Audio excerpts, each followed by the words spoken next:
Halo semuanya, salam soft skill. Hari ini kelompok kami akan membahas secara kritis berita tentang Kepala BGN sebut Timnas kurang gizi. Komisi X, jangan lebay, fokus urus MBG. Selamat menyaksikan. Di sini ada 4 kategori klaim yang terkandung dalam kasus, yaitu klaim faktual. Jangan heran kalau PSSI sulit menang karena main 90 menit berat. Kenapa? Karena gizinya tidak bagus dan banyak pemain bola lahir dari kampung. Selanjutnya, klaim nilai. Kepala BGN jangan terlalu lebay menyangkut pautkan PSSI dengan makanan bergizi. Apalagi menyampaikan statement bahwa pemain Indonesia kurang makan bergizi. Selanjutnya, yang ketiga adalah klaim subjektif.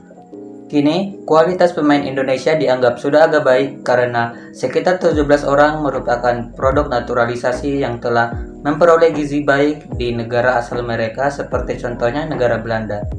Dan klaim terakhir, yaitu klaim keempat, klaim non-subjektif, yaitu melalui program makan bergizi gratis atau MBG, pihaknya mengharapkan bayi yang masih di dalam kandungan, balita, serta anak SD hingga SMA dapat diintervensi agar mereka memiliki gizi baik dan dapat menjadi tenaga kerja produktif berkualitas dalam 20 tahun mendatang. Yang pertama, identifikasi masalah. Pada tanggal 23 Maret 2025, Kepala BGN, Dadan Hindayana, menyatakan bahwa performa buruk timnas sepak bola Indonesia disebabkan oleh kurangnya asupan gizi yang baik sejak kecil. Pernyataan ini menuai kritik dari Wakil Ketua Komisi X DPR RI, lalu Hadran Irfani, yang menilai bahwa Dadan seharusnya fokus pada pelaksanaan program makanan bergizi gratis atau MBG daripada mengomentari performa timnas. Yang kedua, pernyataan Dadan mengaitkan antara gizi dan performa atlet yang secara ilmiah memang memiliki korelasi.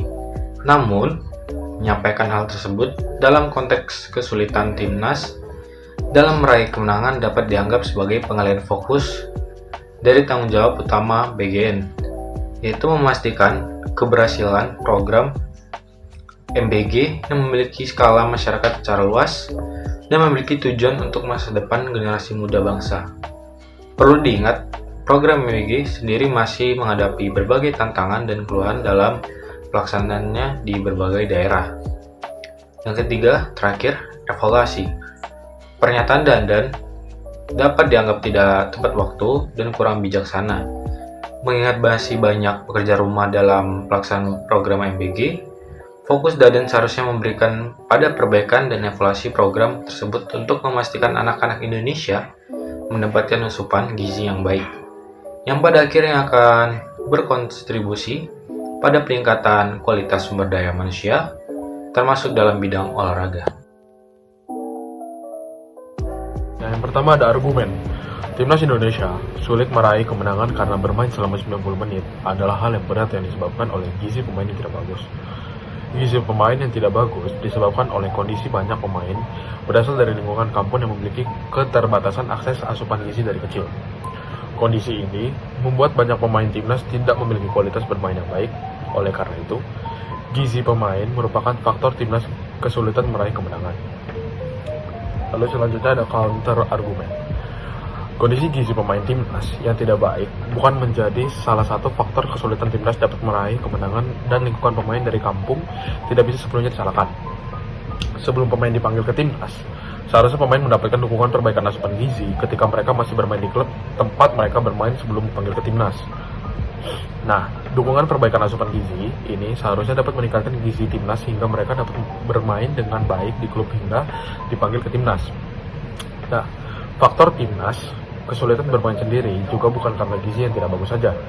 Performa bermain timnas pasti disebabkan oleh banyak hal yang seperti taktik pelatih, habis itu ada mental pemain, lalu pengalaman yang dimiliki pemain, dan masih banyak lagi. Oleh karena itu, gizi pemain yang tidak baik tidak bisa dijadikan salah satu alasan timnas kesulitan meraih kemenangan. Yang pertama adalah modus ponens. Jika pemain timnas memiliki gizi yang tidak baik, maka timnas akan sulit meraih kemenangan. pemain timnas memiliki gizi yang tidak baik, maka dari itu, timnas sulit meraih kemenangan. Yang kedua adalah modus tollens. Jika pemain timnas memiliki gizi yang baik, maka timnas akan memiliki performa yang baik. Timnas memiliki performa yang kurang baik, maka dari itu, pemain timnas memiliki gizi yang tidak baik. Yang ketiga adalah hipotesis. Jika gizi pemain timnas tidak dalam kondisi yang baik, maka timnas akan kesulitan meraih kemenangan. Gizi pemain timnas tidak dalam kondisi yang baik, maka timnas akan kesulitan meraih kemenangan. Yang keempat adalah disjunktif. Pemain timnas memiliki gizi yang baik atau performa permainan yang kurang baik. Pemain timnas memiliki gizi yang tidak baik. Jadi, mereka memiliki performa permainan yang kurang baik. Dan yang terakhir adalah dilema. Pak Dadan sebagai ketua BGN perlu memilih antara fokus pada permasalahan gizi timnas atau fokus pada program MBG.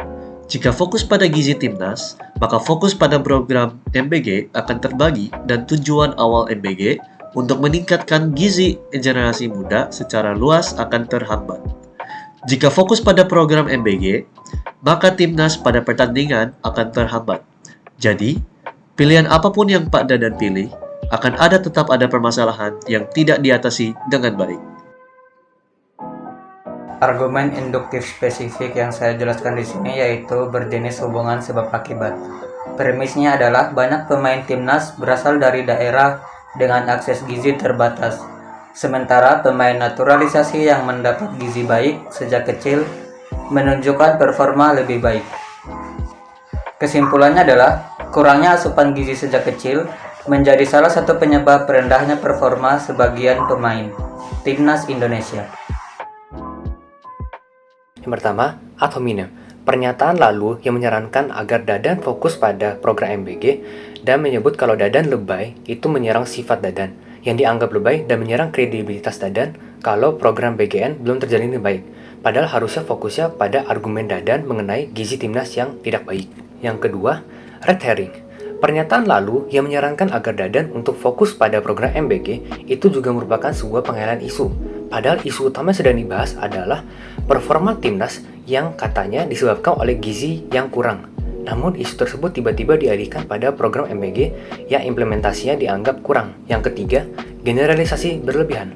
Pernyataan Dadan mengenai timnas sulit menang karena gizi tidak bagus itu adalah suatu generalisasi berlebihan.